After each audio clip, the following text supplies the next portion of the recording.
bersama pasangan hidup yang baru ya. Nanti kalau hitungan 1, 2, 3 baru boleh dilepaskan.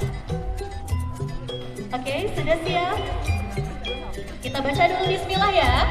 Bismillahirrahmanirrahim. Nanti kalau misalnya dihitung 1, 2, 3 boleh bilang sakinah bersamamu. Bilang gitu ya. Gimana tadi bilangnya?